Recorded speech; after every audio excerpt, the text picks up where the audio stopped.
Welcome, everyone. It's wonderful to see you. It's a beautiful day. It's the first day of spring, and it's wonderful to have you here for something that is beginning, that is new and beginning and life-giving, and that is the reason for our gathering today. My name is Christine Fear-Hinsey, and I am the department chair of the Theology department here at Fordham, so it's my honor to welcome you to this special evening celebrating the launch of a new interdisciplinary fund for the study of theology and the earth. I want to begin tonight's proceedings with some welcomes, some thank yous, and then just a brief context for tonight's lecture. First, I want to again welcome all of you here, those who are here in person tonight and those who will view this as a recording later. We want to specifically and especially welcome our friends and supporters, those of you who are here who are friends and supporters who have supported theology over the years, or some of you for the first time by giving to this fund.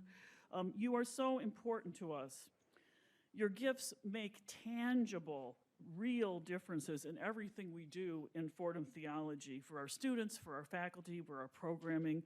And this has never been more true than it is now, along with wonderful targeted gifts like we're celebrating tonight. Those of you who give us just gifts for theology of any size, please know that these are so meaningful to us trying to do the work that we do and enabling us to work on our areas of greatest priority and need for our students and for our curriculum. So thank you so much.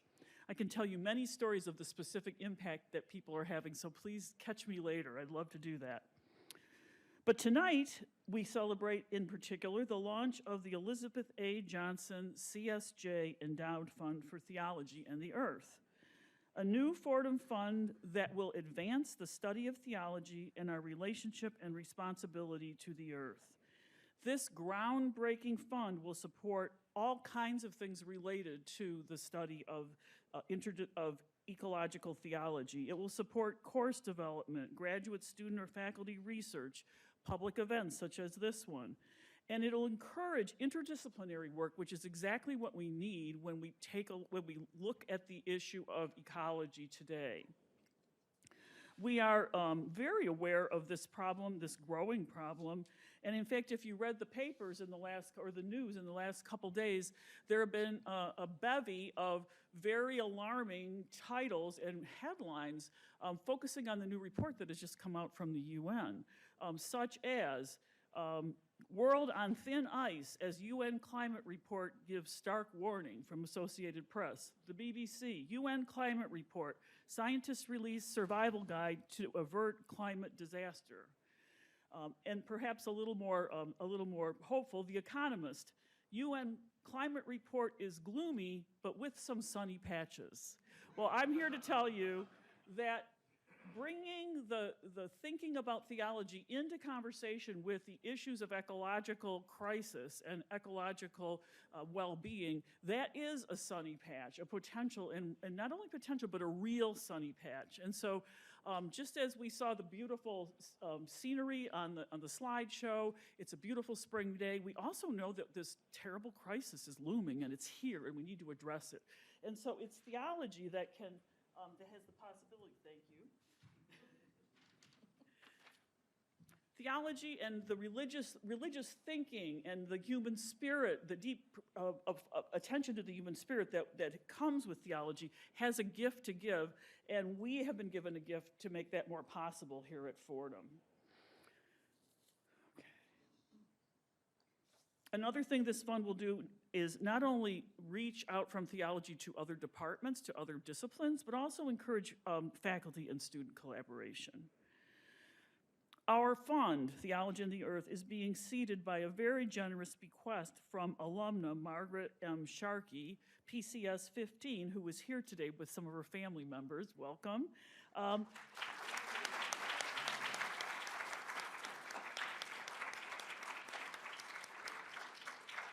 And Margaret has established this fund to honor the work and contributions of her teacher and our speaker, Elizabeth Johnson, C.S.J. So it is the Elizabeth A. Johnson Fund for Theology and the Earth at her request. Thank you, Margaret, for parlaying your love for the earth and your conviction that theology is for everyone, as you've written, into this exciting and fertile new initiative. And we have a little tiny gift that Michelle Clarkin wants to give you. Let's just thank you again.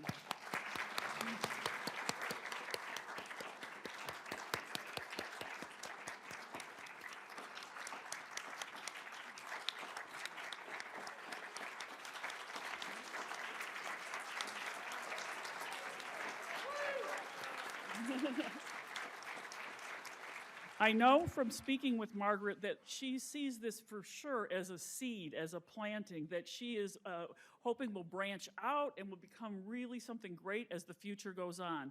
And so therefore we encourage, and first thank you for those who've already contributed, but we want you to know that all the donations we get around this occasion are going to go toward the new fund.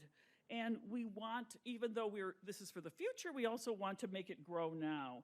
And we will be sending you more information about how you can contribute. But we also have here, thanks to our wonderful development people, there are some little cards here that you can fill out on the table on the way out. And again, you know they're very good at getting in touch with you. So, but this is for such an exciting and a positive cause. So we hope you will consider being involved. As we and the rising young generation of people, many of the young people who are here, some of our students, grapple with the ecological crisis, the time is now for the study of theology in the earth, and with your help, Fordham can lead the way in this regard. How will we proceed tonight? We have a wonderful lecture from our honoree, Professor Johnson, and so what we'll do is I will introduce her. She will give her lecture, and then we have two terrific respondents, colleagues, one from the School of Business, Professor Michael Pearson, and one from the Department of Biology and Life Sciences, Professor Jason Morris.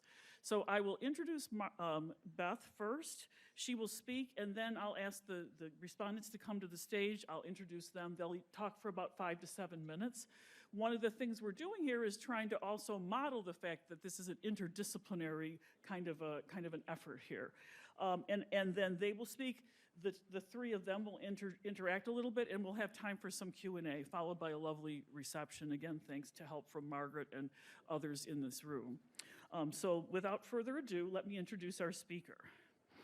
Elizabeth A. Johnson is Emerita Distinguished Professor of Theology at Fordham University in New York City. Professor Johnson is a world-recognized pioneer in feminist theological discourse and is a prolific writer for both scholarly and wider audiences, which has been very important in the Catholic Church since Vatican II. Her works have been translated into numerous languages, and her writings on ecological matters intertwine theological, feminist, biblical, scientific, and ecological insights. Her thinking always shows a constructive creativity sourced in the wellspring of her own spirituality. She lays emphasis on the living God, the God who is living, who is encountered with within a living and developing tradition. For her, revelation, like all of reality, is relational and dynamic. A beloved teacher and an influential mentor to Margaret, to me, to so many more in this room, Professor Johnson has worked tirelessly to bring about a world more in accord with the gospel vision of the reign of God. It is our great honor to welcome our speaker, who will speak on the human beings in communion with the earth, Sister Beth Johnson.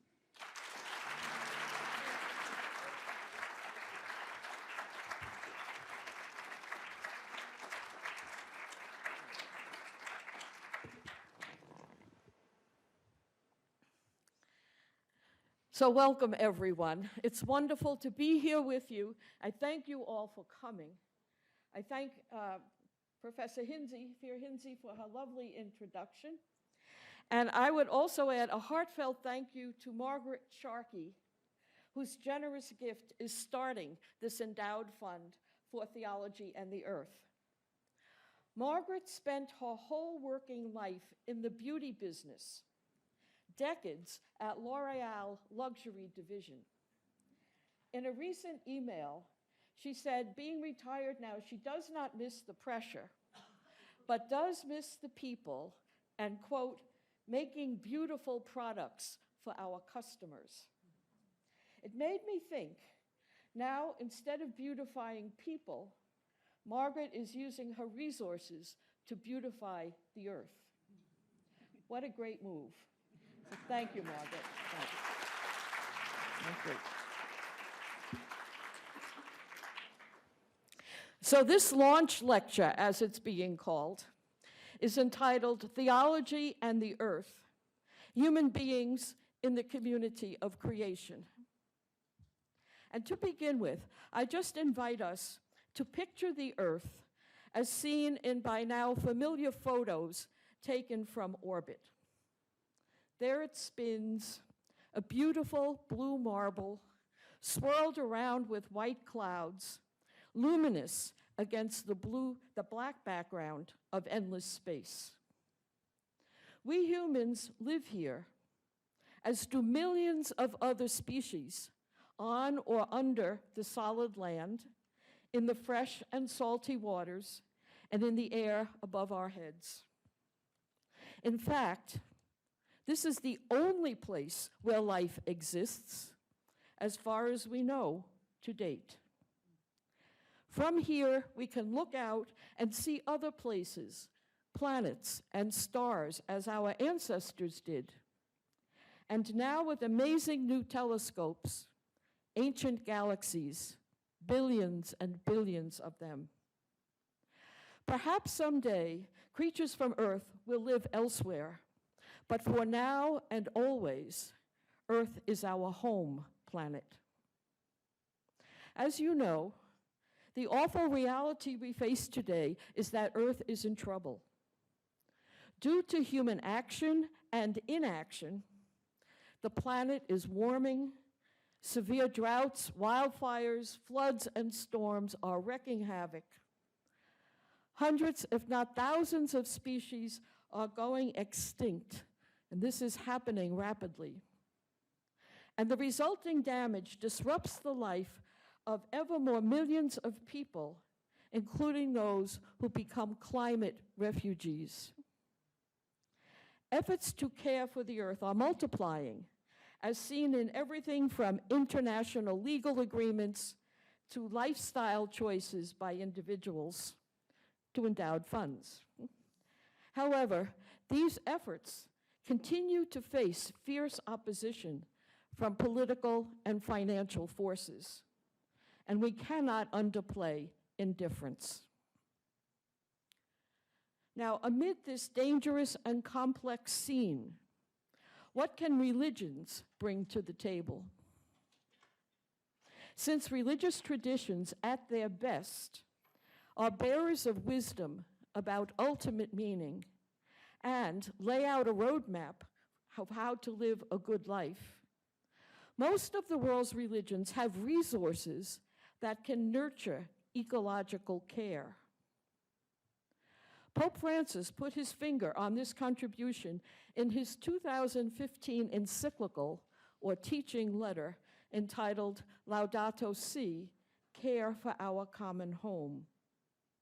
And he wrote, I would like from the outset to show how faith convictions can offer Christians, and some other believers as well, ample motivation to care for nature and the most vulnerable of their brothers and sisters.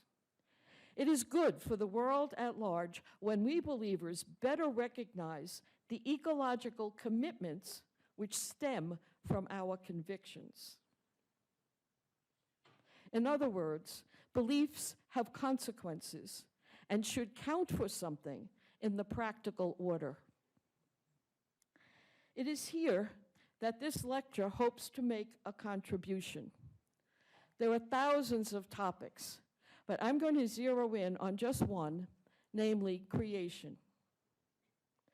Along with other monotheistic faiths, Christianity holds dear the belief that one living God created the whole world and loves the whole shebang. This conviction that the world is a beloved creation holds revolutionary potential to motivate care for the earth. And yet it has not led many people to do so in a noticeable way until recently. An intriguing story about the 19th century naturalist John Muir highlights the problem. One day, when Muir was hiking in the Yosemite wilderness, he came upon a dead bear and stopped to reflect on this creature's dignity. Here was an animal with warm blood and a heart that pumped like ours, one who was glad to feel the warm sun on his fur, and for whom a good day was finding a bush filled with berries. Later, Muir wrote a bitter entry in his journal, criticizing the religious faith of folks he knew who made no room for such noble creatures in their belief. They think they are the only ones with souls, he complained, the only ones for whom heaven is reserved. To the contrary, he wrote, quote, God's charity is broad enough for bears. Is it? What do you think? Are black bears, panda bears, polar bears, golden bears loved by the Creator to the extent that in their suffering and death they are encompassed by God's charity? If so, where does that place us humans in the divine scheme of things? Taking the side of the bears, in this launch lecture, I am going to argue that we humans need to rethink our relationship with nature and all its creatures. We need to change from thinking we are masters of the universe, so to speak, to realizing that we are siblings or kin with the bears and all other beings in a community of creation loved by God. And I will explore this issue in 3 points. First, the community of creation. Second, a powerful obstacle to grasping that we are part of it. And third, remedies to remove the obstacle. So thesis, antithesis, and then back to the thesis. And I offer these probes into an ecological theology, not with the expectation that you will necessarily agree, as in the hope that they will stimulate your thinking about the sacred importance of the natural world to practical and critical effect. So first point, the community of creation. As life has evolved on Earth, it has taken shape in millions of species of dazzling variety, including the human species, all interacting with the land, water, and air of different ecosystems. As the nature writer Annie Dillard says, the Creator loves pizzazz. Now, the process of evolution can explain how species took shape in the course of time. But the fact that they exist at all does not explain itself. From ancient times, people facing the vulnerability, the fierceness, and the wonder of life have sensed that there is more here than meets the eye. As biblical faith sees it, the world's existence is due to a gift of an infinitely generous Creator.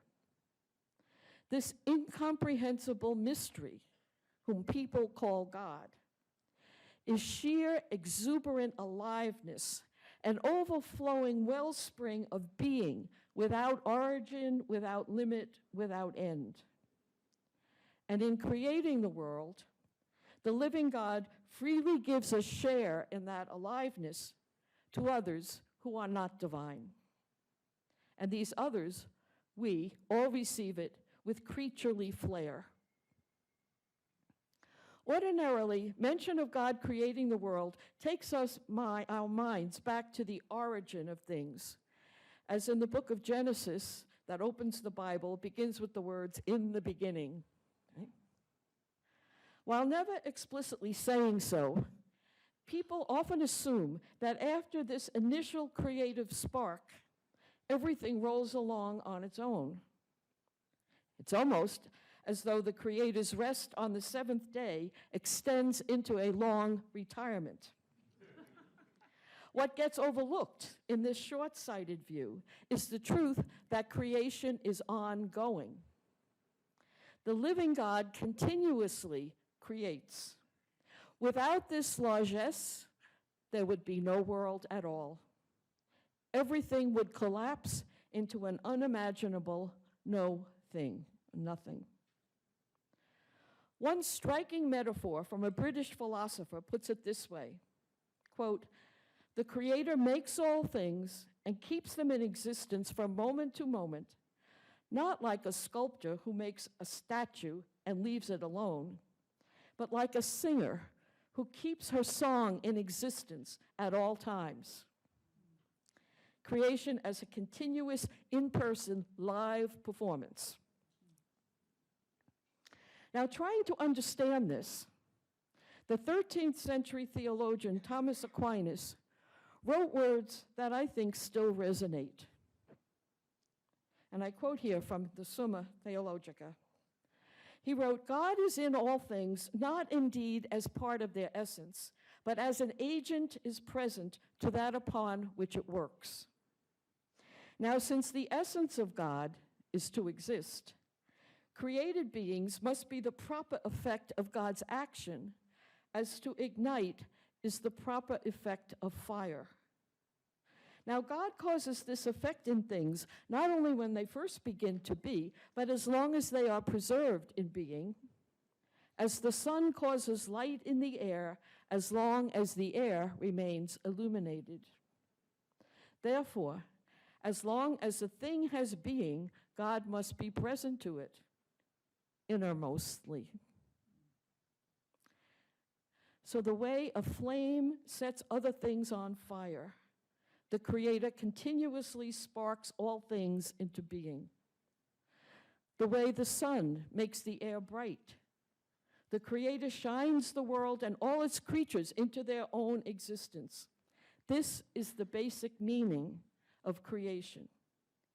An ongoing, life-giving relationship between Creator and creature marks the deepest identity of the world. In the biblical view, why this should happen at all is due to one reason: love. The Book of Wisdom figures it this way, speaking of God: "For you love all things that exist, and detest none of the things you have made. For you would not have fashioned anything if you had hated it." Reasoning, right? Pope Francis draws on this idea in Laudato Si when he writes, quote, "Creation is a gift in which every creature has its own value and significance. Even the fleeting life of the least of beings is the object of God's love, and in its few seconds of existence, God enfolds it with affection." Commentators note that here Francis was probably thinking about mayflies. After they hatch, these little insects live for only a few hours, during which they must find a mate and lay eggs, and then they die. So ephemeral, but enfolded with affection, as are we all. So from a God's eye point of view, human beings do not stand alone as the end-all and be-all of the world, but together with all other creatures form one beloved community of creation. We humans, too, receive our life as a gift from the overflowing love of God and exist in reliance on that gift. In this light, precisely as creatures, we humans have more in common with other creatures than what separates us. Let me say that again, because people get nervous when they hear this, right? That we, as creatures, We have more in common with other species than what separates us. As creatures, we are kin with the bear, the squid, the raven, and the bugs. In the lovely words of Laudato Si, we are not disconnected from the rest of creatures, but joined in one splendid universal communion. It is one of the blessings of our age that scientific study reaches a similar conclusion by its own distinctive methods. We humans are an intrinsic part of the evolutionary network of life on this planet, which in turn is part of the solar system, which itself formed out of the debris of older exploding stars in the Milky Way galaxy, which formed sometime after the flaring forth of the Big Bang.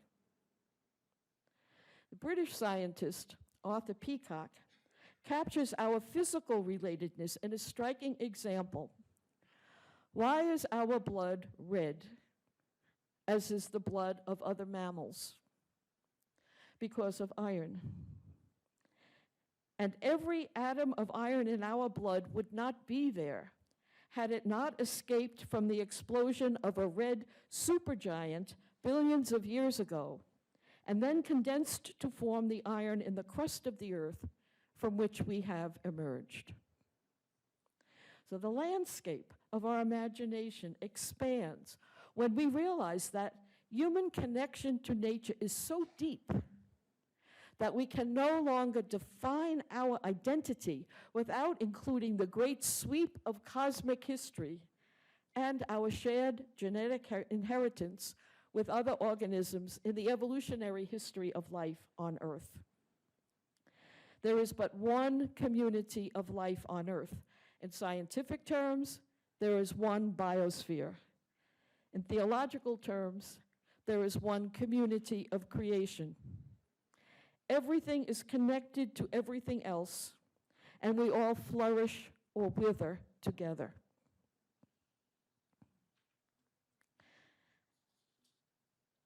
There are many reasons why we humans have lost this sense of communion with our kin. And so we move to the second point, obstacles to realizing this. One reason is our undoubted abilities of intellect and will. We have the capacity to think symbolically and to express thoughts in verbal language. We ask questions. We invent things. We comfort and heal. We rape and murder. We have the capacity for the most profound self-giving love, as well as the capacity for self-delusion and acts of barbaric evil. Given these abilities, it has become common in religious and secular thought of the modern era to think of human beings as standing apart from the natural world rather than being an interwoven part of it.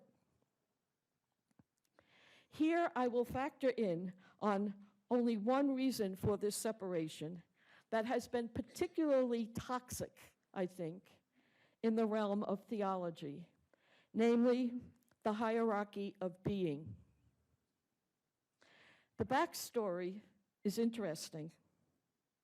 When early Christianity spread around the Roman Empire, it came into contact with a version of Greek philosophy which taught that the world is composed of two elements, matter and spirit, or body and soul, or body and mind. Since divinity is pure spirit, they reasoned that the more spirit a creature possesses, the more godlike it is and the closer to the divine. And the more matter a being has, the further away it is. Now, philosophy used this schema to rank the inhabitants of the world according to what they called a hierarchy of being. At the lowest level is non-living material, like rocks, just simply matter, no spirit. Next rung up are plants. They are alive, they germinate seeds, they turn toward the sun, they have a little bit of spirit. Higher than the plants are the animals, chief among their spirit, evidence of their spirit is locomotion. They move, they have some sort of consciousness as well. Highest on earth are human beings because we have a rational soul and body, more spirit than the animals, rational soul meaning an intellect and a will. And then higher even than human beings are those pure spirits who have no bodies at all, namely angels. So, from the pebble to the peach to the poodle to the person to the principalities and powers, okay? That is the hierarchy of being. Instead of a circle of kinship, this model structures the world as a pyramid with humans at the pinnacle. Now, theology drew on this framework. It taught that humans with our superior spirit rightly rule over plants and animals, which in fact God created for our use. In technical terms, they had instrumental value rather than intrinsic value. Keep those words in mind for a minute. Consequently, at the end of the world, plants and animals will disappear. Since their purpose is to provide for our needs, once human life is over on Earth and we no longer need them for food, clothing, shelter, and muscle power, their goal of service to us will be fulfilled and they will cease to exist. Hence Muir and the bear and his criticism of religious people who imbibed this and came to that same conclusion.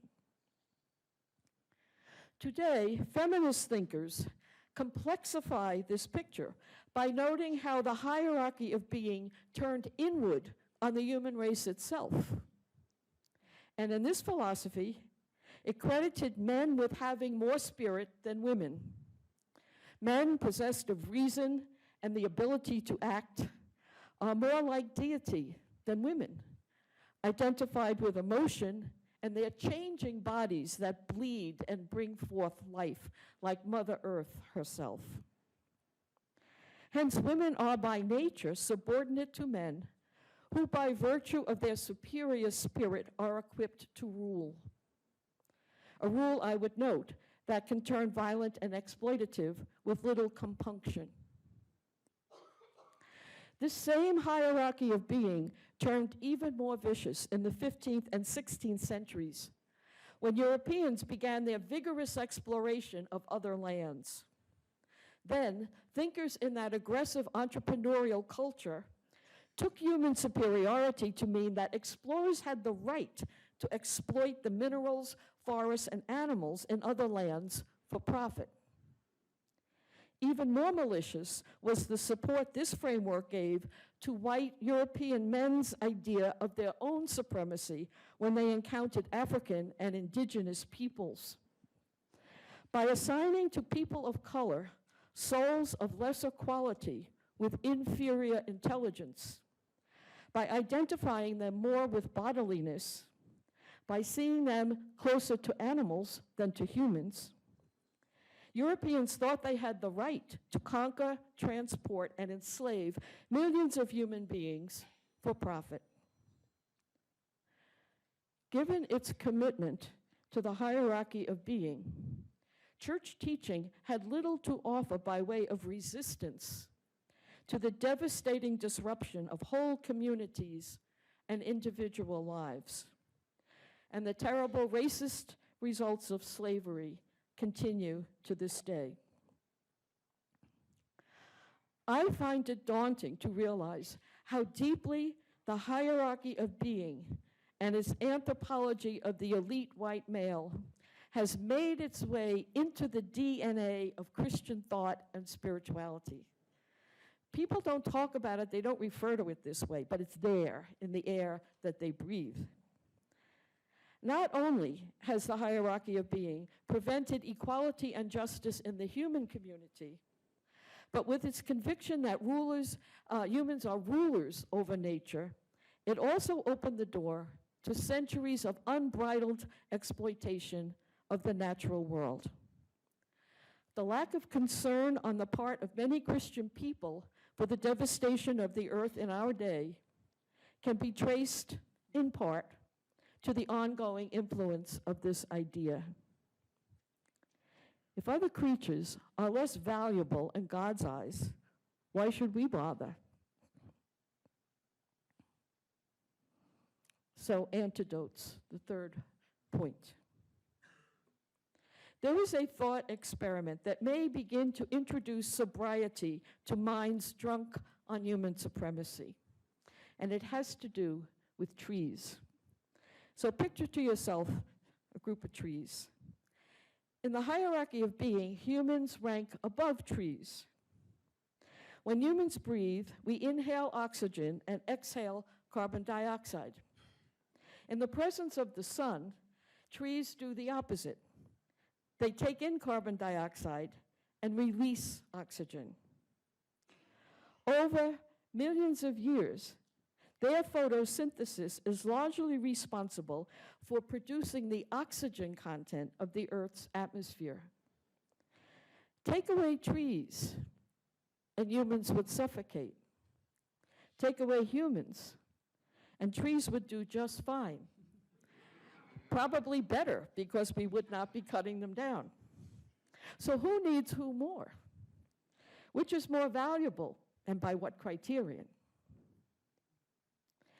In the arena of faith, I've been arguing here, I think one of the best antidotes to human hubris is a robust creation theology. And the radical language of conversion comes into play here. It is being used by theologians, popes, spiritual writers to emphasize the magnitude of the challenge. We need to turn, the basic meaning of conversion, change our hearts, reset our minds, and strike out in a new direction. In a way that might sound strange to religious ears, we need to be converted to the earth as one beloved community of creation. Calling for this conversion and drawing on a robust creation theology, Pope Francis in Laudato Si criticizes the humans at the pinnacle view as, quote, inadequate and frankly wrong. First time I read that, I thought, wow, you hardly ever see a pope say what the church has been teaching has been wrong. But here you have it, all right? And he goes on, recognizing that he is contributing something new to Catholic teaching by insisting we are called to recognize that other living beings have a value of their own in God's eyes, and I'm quoting, in our time, the church does not simply state that other creatures are subordinate to the good of human beings as if they had no worth in themselves and can be treated as we wish.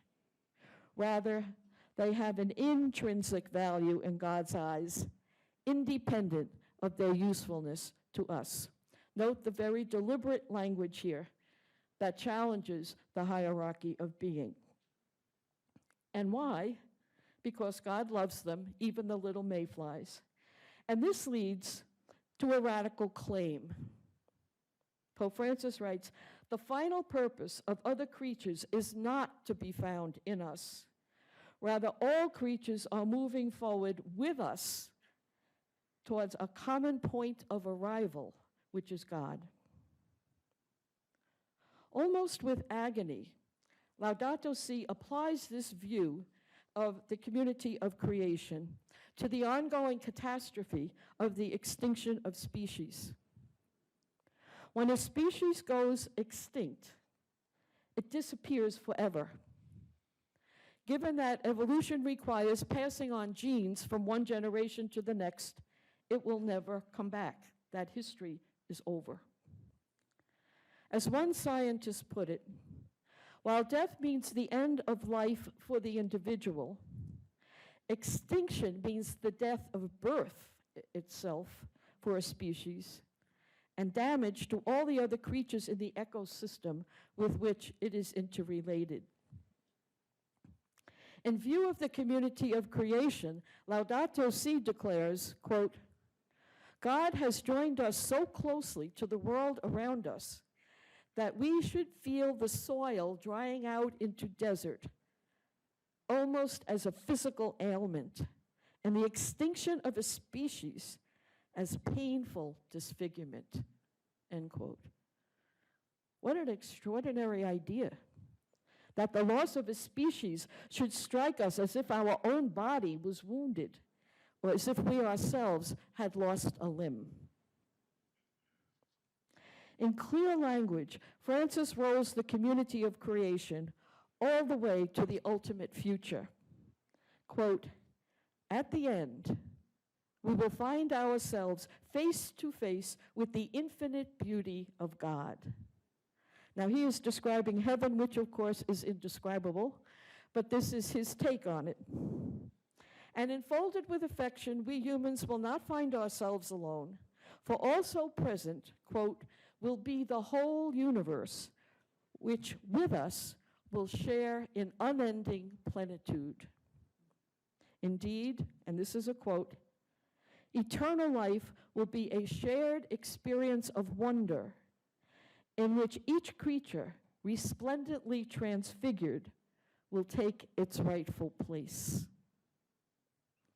Each creature resplendently transfigured.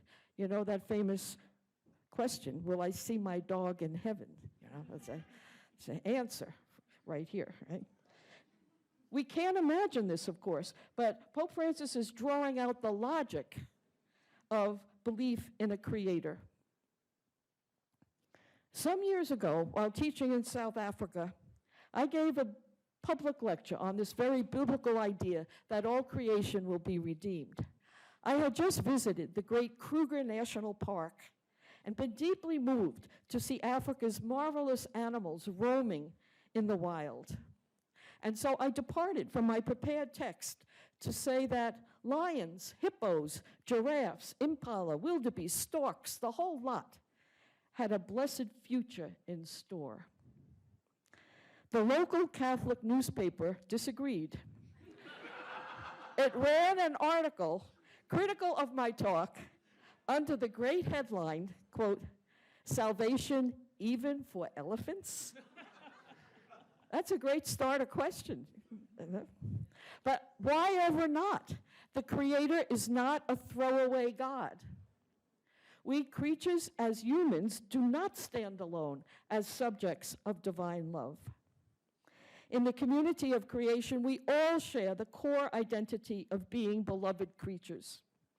And for all our human difference from other species, this shared identity makes us siblings or kin with the land, the sea, the sky, with the skunks, the seagulls, the salmon, the spiders, the squid, and the sequoias, and anything else you can think of that starts with an S, right? One day, all of us creatures will be at home in the infinite beauty of God, just as now in time our common home is the earth. As a deliberate religious teaching, this conviction has profound ethical implications for ecological care.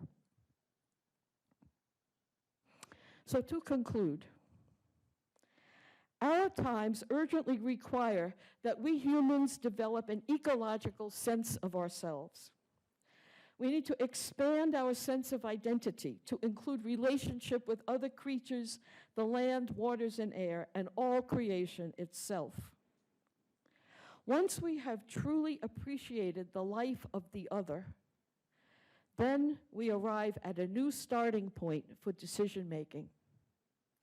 Then we can begin to change some of the deep-seated behaviors that are driving environmental destruction, as well as driving our world's galloping poverty, the deity of the market, and our cultural despair. Humbled and delighted by the life around us, we can begin to hear the cry of the earth and the cry of the poor, and step up to protect our kin. I'd like to conclude with a story told by James Michener in his novel, The Source, which makes the point of this lecture in its own way. As Michener tells it, in pre-biblical days, people living in a Canaanite village in the Middle East worshiped a God who demanded human sacrifice, including the lives of firstborn sons, in order to ensure ongoing fertility of crops. A young woman named Timnah has recently given birth. She loved her baby son fiercely and could not accept that he must die. Desperately, she pleaded with her husband, who protested and argued vigorously to no avail. On a given day, amid great public ceremony, her husband walked to the altar and handed the infant over to the priests, who tumbled the little bundle into the flames. Months later, still consumed with grief, Timnah attended another community ceremony. And here's the quote from the novel. "And while others celebrated, she walked slowly homeward, seeing life in a new and painful clarity. With different gods, her husband Urbaal would have been a different man." With different gods, her husband would be a different man. The spiritual wisdom in this fictional woman's insight is profound. Imagine a continuous public understanding of an ecological God, creator, lover, and redeemer of the earth and all its creatures, human beings among them. Imagine that people of faith pray, preach, teach, repent, lament, celebrate, praise, and act responsibly so as to do justice to the heart of the living God, who pours out love on all human beings, as well as the soil, the waters, the air, and indeed, every little bird that falls to the ground, as Jesus said. With a different God, the people of God would be a different people. Then the moral law to love your neighbor as yourself would include the bat and the bee. Then the prayer, "Have mercy on us," would expand to include not only us, sinning and suffering human beings, but also the whole struggling community of life of which we are a part. And then action on behalf of social justice and eco-justice would flow as an intrinsic part of Christian living, not something added on. Ignoring this view keeps people of faith and their churches, synagogues, temples, and mosques locked into irrelevance while a terrible drama of life and death is being played out in the real world. By contrast, being converted to the earth as members of the community of creation sets us off on a great adventure of mind and heart, expanding the repertoire of our love. Thank you.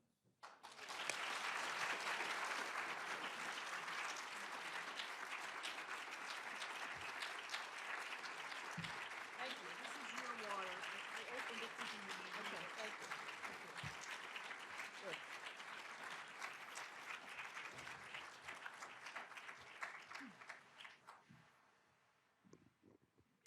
Thank you so much, Professor Johnson. May I now invite our two respondents to come up to the stage as I introduce them. Please come on up. Thank you. Again, we're so grateful for these two colleagues who were willing to get out of their disciplinary comfort zone and be here tonight to respond in dialogue with the message of that we've heard in the lecture this afternoon. Our first respondent, I'll introduce both of them, and then they will come up in succession. Our first respondent will be Jason Z. Morris. He is professor in the Department of Natural Sciences here at Fordham at the Lincoln Center campus, where he's just celebrated 20 years of distinguished service. A deeply valued member of the Fordham faculty community and a well-respected teacher and mentor, his research and teaching have focused on genetics and bioethics. In addition, Jewish learning and music have been two of his lifelong passions, along with fiction writing. And as a matter of fact, Jason has recently published his debut novel, which I can't wait to read, Thicker Than Mud, to enthusiastic reviews. So quite a Renaissance person. Our second respondent is Michael Pearson. Michael Pearson is the James A.F. Stoner Endowed Chairs in Global Sustainability, and he's a full professor with a focus on global sustainability and social entrepreneurship. He's an international leader in the field of humanistic management, which is a field that holds that business and commerce ought to protect human dignity and promote societal well-being. He is also active in facilitating the transformation of business education, both at Fordham and internationally, to promote positive change and also making social innovation. In particular, here at Fordham University, he has led Fordham University's efforts as an Ashoka Changemaker campus in the belly stool business. Welcome, Jason, and welcome, Michael, and we'll hear from Jason first.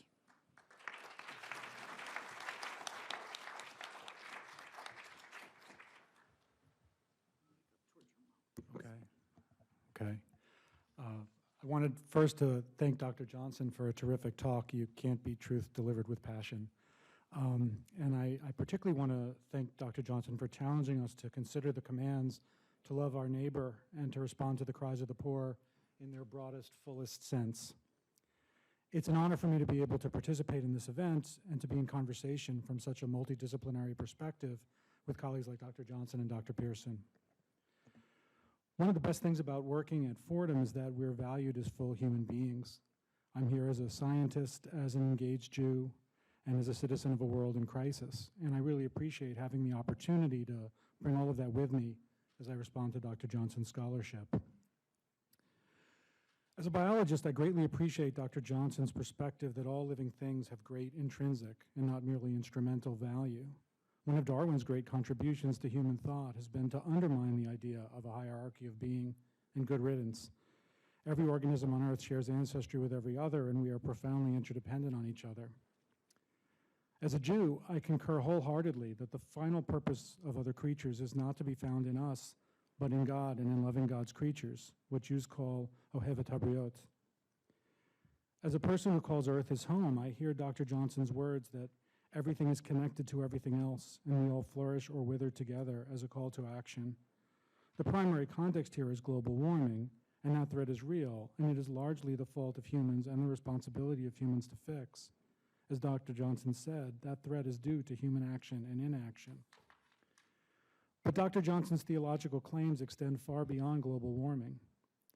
Existence is due to the gift of an infinitely generous creator, she writes. The incomprehensible giver of life is sheer exuberant aliveness, an overflowing plenitude of existing without origin, without limitation, without end. God loves the whole shebang. Yet many of the conditions for the suffering that Dr. Johnson discusses and that we see around us are baked into creation. Dr. Johnson writes, the awful reality we face today is that the earth is in trouble. The context I'd like to add is that the earth and we creatures who live here have always been terribly vulnerable and have frequently been in trouble. We are in the middle of a rapid and devastating series of extinctions because of human action and inaction. But we have had other extinctions, tens and hundreds of millions of years in the past, even much more devastating, because of volcanic explosions and collisions with asteroids, and humans can't take the blame for those. Humans also cannot take the blame for the endemic and epidemic diseases, famines, and natural disasters that have caused so much death and destruction since life arose on this planet. It would be disingenuous of us, even as we offer our thanks to God for giving us life and this beautiful planet as our home, to pretend that isn't so. In the words of Huck Finn, you can't pray a lie. Why is the world like this? What does science suggest about why the world is not a world of plenitude and limitless love? Well, life requires order, but as the second law of thermodynamics teaches us, to maintain or produce order locally is possible, but only at the expense of creating more disorder globally overall. In other words, the amount of useful energy in the universe is decreasing by law. One implication of that stark reality is that we can, locally, for a time, keep ourselves in reasonable health, grow, and have children, but at a cost to the rest of the universe. This business of living cannot be sustained indefinitely if we take the long view. We also have to consider scarcity. Organisms multiply until resources become scarce. Struggle and competition for survival and reproduction is therefore inevitable. This is a beautiful, rich planet, but we don't fundamentally live in a world of repletion. Scarcity is the basis of every ecosystem and of evolution by natural selection. It's also why want and suffering are inevitable. As we learn in Deuteronomy and elsewhere, the poor will always be with us. How do we respond to this theologically? What perspective does religion offer us on the imperfect world around us and the threat that it presents? And how does religion call us to action? Like Christianity, Judaism recognizes that the world is imperfect and that suffering is widespread. But we Jews have a different narrative for why that's so. Or Jews, being who we are, multiple different narratives. My favorite narrative, my favorite myth, comes from Jewish mysticism, from Isaac Luria and his followers in 16th century Sfat. To create the world, Luria taught, first God contracted to create a space that was not entirely saturated with God's presence, so that there would be room for something else, eventually for everything else. Necessary as that might have been, as a consequence of God's contraction, there's now division where there had been absolute unity. Now we have a spiritual reality where God is fully present, and we have a material space at the center of that reality where that isn't quite the case. God then poured God's holiness into the material world, suffusing it with creative capacity so that the universe could develop and persist. The Jewish mystics would agree with Dr. Johnson that in this way, God is like a singer who keeps her song in existence at all times. But the coarse, brittle, material world, we are taught, could not fully contain God's holiness. It had to break under the enormous pressure, and it did break. And among the shattered pieces of the world around us, we find sparks of God's holiness, trapped in exile from their spiritual home, waiting for release and redemption. It is the job of human beings as partners with God in creation to find those sparks of holiness and to redeem them, allowing them to return to God. In Hebrew, this is called tikkun olam, repair of the world. In the process of tikkun, which involves study and acts of sanctification, gratitude, loving kindness, and justice, we redeem ourselves and the rest of creation, and we redeem God's exile from God's self. I would suggest that these two accounts, the scientific one and the Jewish mystical one, are complementary. Bound up with the very capacity for the natural world's existence is the inevitability of disorder, scarcity, and suffering. The world is both beautiful and broken, and God doesn't want our impulse to flatter or to adopt an intentional blindness to elude that fact. And these are fundamental problems that we cannot fix entirely on our own. We are partners, not the sole actors in this repair. But we can practice tikkun to mitigate the damage we see, whether humans have caused that damage or not, and to redeem what we can along the way. And faith and spiritual devotion will empower that tikkun, and sometimes so can science and technology. In the famous words of Rabbi Tarfon in 2nd century Yavne, it is not for us to complete this work, but neither are we free to desist from it.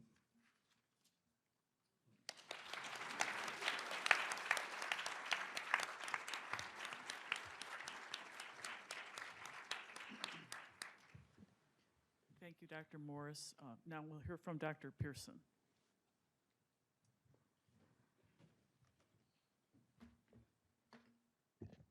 You can hear me, yes? So what a beautiful opportunity. I am really grateful to be able to respond and have this engagement, because I'm coming from the dark side, as you heard, represent business and economics and the professional schools. And for us, God is dead. Yeah. And we barely dare to say anything about human beings. We have an assumption that we borrow, and it comes from what is the closest to God is the queen of social science is economics. Okay, and economics gives us a blueprint of who we are as human beings. Now, that's been a very old tradition, and I think in the same vein as God is reconsidered, in those domains of social sciences, we see that we need to reconsider who we are as human beings. So futurist John Naisbitt said, the real progress that we're going to make is not through technology. It's really coming from a renewed understanding of who we are as human beings. And so I appreciate the context in which I think we actually developed our current understanding of being human as an image and a reflection of who God might be.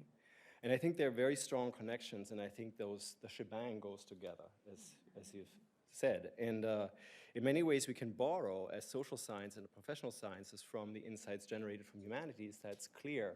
Increasingly so, I think the sciences are also providing us insights that are much deeper and allow us to see an expanded version of God and an expanded version of us as being part of this community of creation.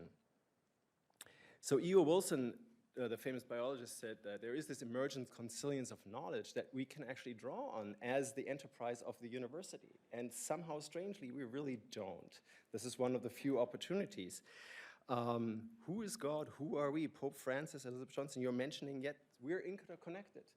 It seems like it's sort of like, yeah, we're interconnected, we're social, we're loving beings. You look outside, sometimes you might find evidence for that.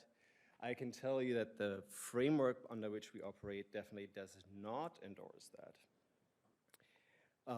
We're able to value intrinsic value, dignity, long-standing Catholic social tradition. But economics says, no, we're individuals, we're amoral, we're asocial, we're maximizers. The best way that we can find and understand our behavior is that we're opportunistic. What kind of universe do you create with that? What kind of community do you create with that? I think we're pretty close to approximating what it would look like. Yeah? And we're creating, and that's the power of this narrative, of our understanding. Now, cosmology, natural sciences, quantum physics, evolutionary biology have said so many important things that actually allow us to get out of that. They come to the rescue. Darwin himself, I think, if read and understood better, not as social Darwinist, but really as an understanding of how we as human beings, for example, in descent of man, have been able to survive, would point to the same things. We're interconnected. We're fundamentally social. We are moral beings. That's the only way how communities can actually function. It doesn't mean we're good, but what we mean to understand is what is good and what is bad. What we've reduced it down to in the practice of business, but also in the practice of politics, and I think in the practice of society and culture, is what's more, not what's better. And we're valuing extrinsic value because we have not learned to understand and detect intrinsic value. So what rules is price. The market, you said the deity of the market, that's come in place.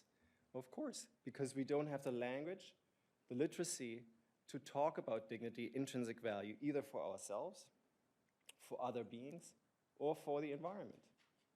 So anything that we talk about is commodity.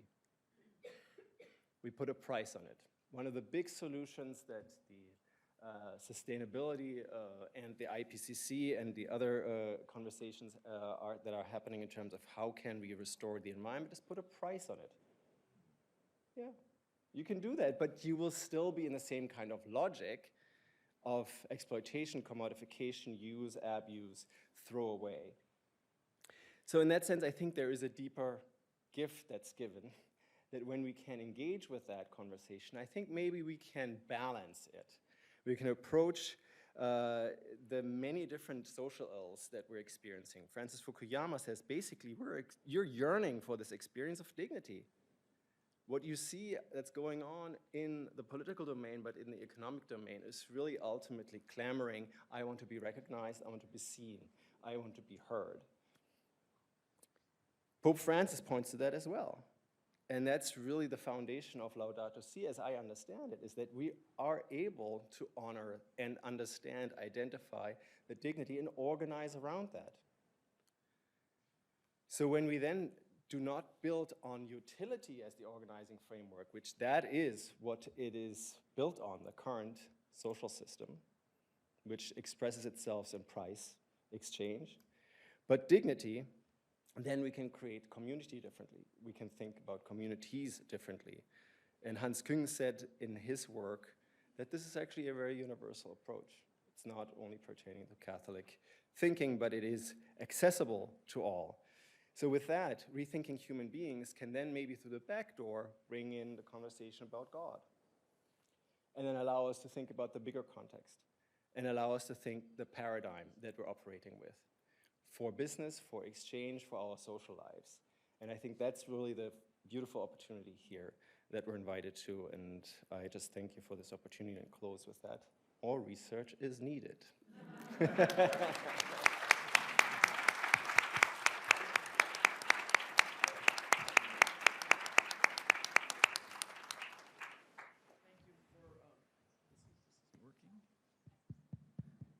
Thank you for two wonderful responses. I'd like to ask if Professor Johnson would like to make a couple comments in response to this very rich offerings from our two respondents, and we'll start there. We could go on. I could respond all the rest of the day with, but I'd just say with regard to what Jason brought up, the fact that the world is not perfect, it's on the way. There's destruction, there's brokenness, and in fact, evolution requires death, or you wouldn't get the next generation, you wouldn't get anything evolving. So it's not a perfect world, and the Jewish idea of repair of the world, tikkun olam, when I first came upon that years ago, I fell in love with that idea. That we can't control it all, but we can repair it a little bit about wherever we are and put that energy in the right direction positively, which is tremendous, I think, tremendous idea and very ethical in its own regard. My own sense, what I'd love to discuss with you is the fact that we have a creator God who created this kind of a world that in fact is broken. I mean, that's the question of suffering and so on. And the fact that I was given very strict limits to how many minutes I had. I couldn't go into it, but I was so happy when I saw Jason's response in advance. I said, oh, good, he's going to bring this up because now we can sneak it in, you know. I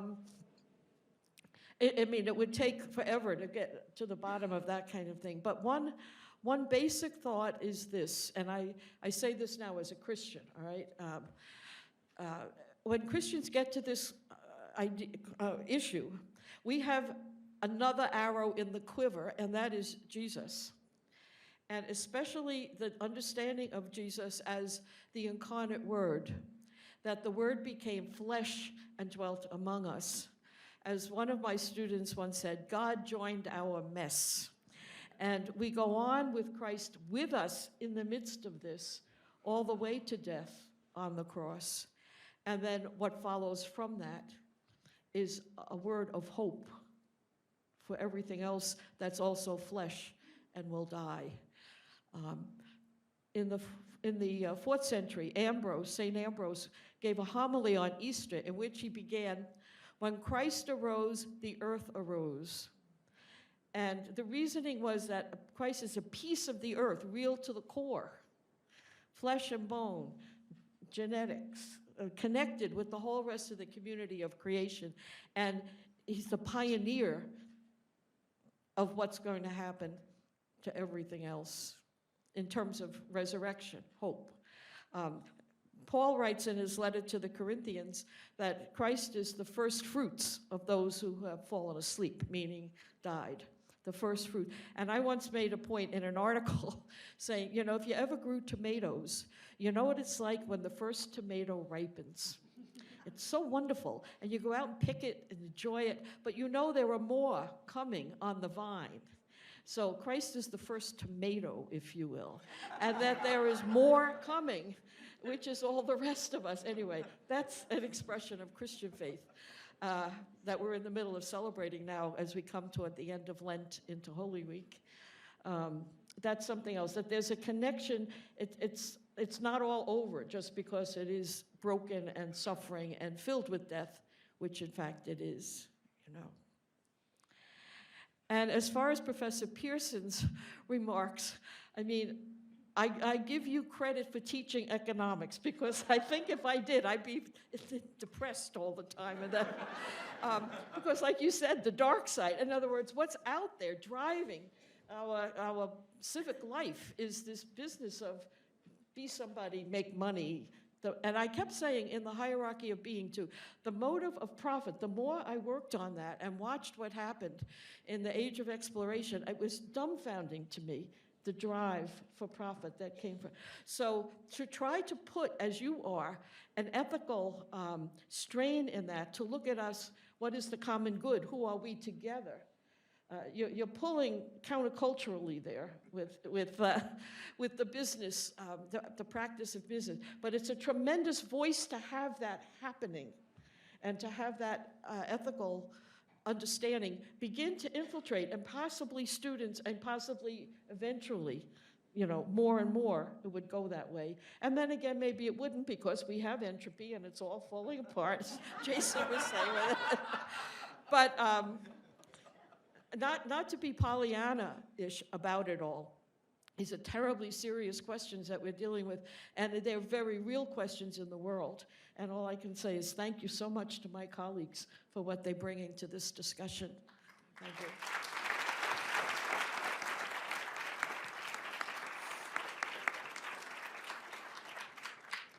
As an ethicist myself, I want to say that it's very important when you're dealing with these difficult questions, as we all know this, to balance or bring together a really radical realism with also a focus on agency. And we could use the word hope, but maybe even just agency and the ability to repair. And I think that we've heard from this conversation both of those nodes, right? Which I really appreciate. I don't know if you want to say a quick word back to our speaker. You each do, and then we have time. Do we have mics for questions? We'll be able to take a few questions. Would you like to say a quick word in response to what you heard from Beth? The only a word of just caution that there's so much that needs to be done here, and focusing on the final fate of everybody to be the next set of tomatoes, I think, could distract us from the work that needs to be done. Right, but on the other hand, if there was no future for anything else, why bother? You know, so, no, I agree. And there's the always the other thing, you know, Marx's critique of Christianity, you know, faith is pie in the sky by and by, you know, put up with what goes on now because you'll be rewarded later. That is not what I'm proposing by way of an eschatology. But that is a danger, and you're right to flag it. Right. And I have to add, though, because I get the pessimism and the cynicism in everything that we do in business specifically. I'm sure you have experienced that too in your career, but it's getting worse and worse and worse, and there's a real crisis. You can say hope, or agency is not there in our students, I think in general in society. And there is no real reason for that, because we actually have everything we need to solve those issues. Now, never perfectly, whatever that even is, perfection, right? But we can make it better, and it's really not such a big deal. What the big deal is can we rethink it? Can we rethink ourselves as these agents, as these participants in this creation? Because we're agents of destruction, and we try to like it, but it doesn't work. And I think most people get that. So we have time for a few questions. If you'd raise your hand high, if you have a question you'd like to ask, very briefly. Somebody over. Very briefly, I have only 100 of these. It's for the Earth Bill, which is before Congress. If you have action in your blood, please take one. If not, please don't, because they're expensive. I paid 50 cents a piece for them. The Earth Bill, Google it. It's for zero pollution by 2030. It's already before Congress. Thank you, and that was a model of brevity. Thank you. Agency, too. Agency, too, yes.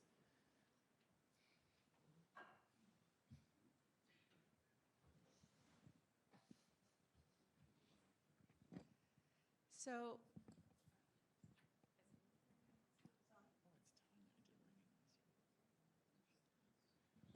say hypothetically you ran a university.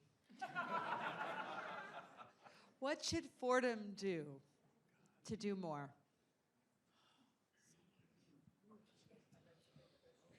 Professor Johnson? You got? I have no mic. Oh, the mic. You want a mic?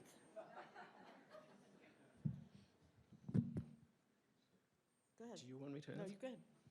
I think there's so much a university can do. It's like the most privileged place on earth. It's like where people can have these conversations, where you engage with multiple generations, where you can have every class be an exploration in what we can do.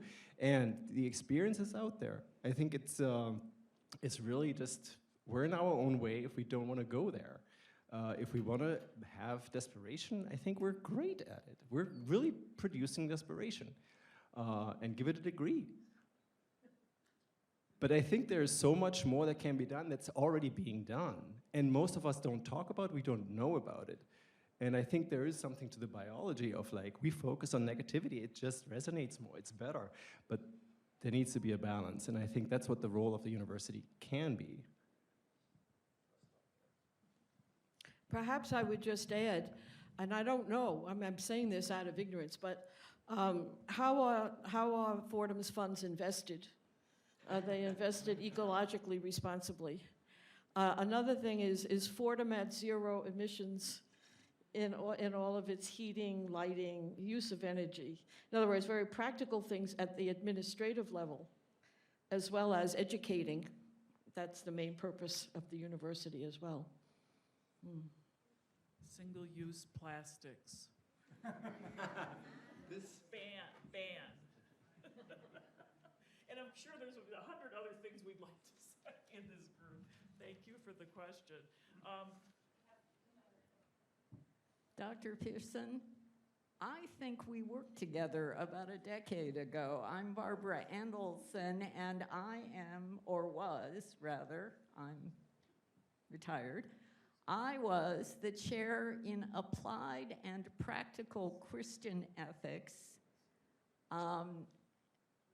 And I wanted to ask you a question, but first make a positive comment, very briefly. You show that one's dialogue partner does not have to be explicitly religious to be a person of concern for the well-being of the earth or for other issues having to do with justice in the world of business. You and I have both taught in business schools. Well, I don't know, did you? I did. So I want to acknowledge that people of goodwill in all kinds of institutions are important dialogue partners for us who may never, ever in their lifetime consider themselves to be a quote-unquote religious person, even privately. Now, I want to ask you to say something very brief. There was quite a critique, and I didn't come here prepared for this question, so I haven't looked up my bibliography. And I'm a senior, it won't come to me like that. There was quite a critique very early on in economics from feminist economists about the human assumptions about economic man and how they we're unfortunate for the disciplines, both realism about economic behavior, but also for questions of fair treatment of women. So could you say a little something about economic man?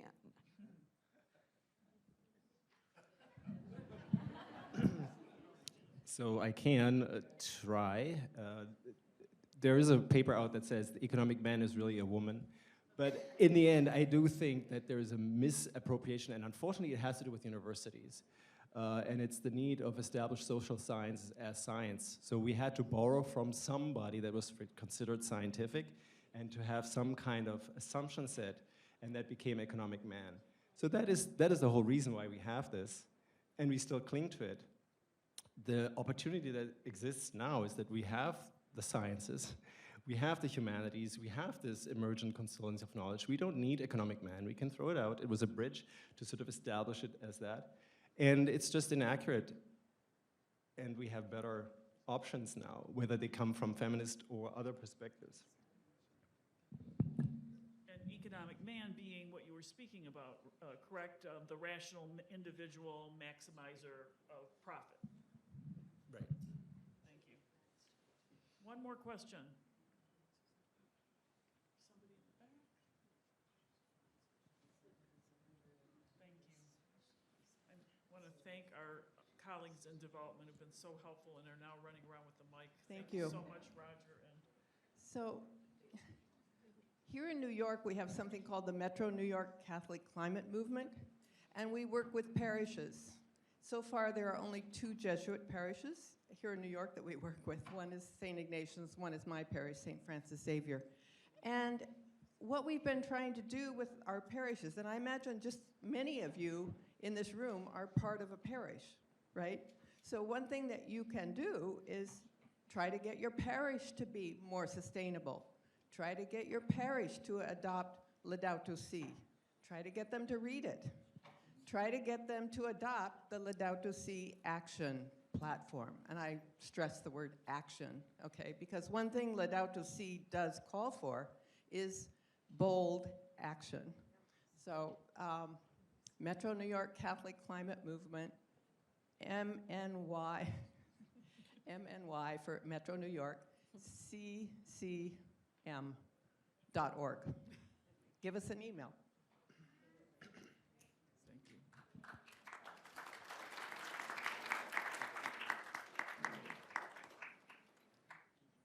We have come to the end of our time. We have the gift of a reception for further conversation, for picking up some of the threads here. I know I feel like this has been a call to thought, but also action for me personally, a lot of food for thought, and I hope you feel the same. Once again, we will be delighted to have you join us in building this wonderful fund now or in the future, and we want to thank you so deeply for your interest in and also your support for the work of theology at Fordham as we do this interdisciplinary work and look toward the future to which we all need to contribute. So thank you so much for coming. Please stay and enjoy. I want to thank, before we close, thank again Sister Elizabeth Johnson.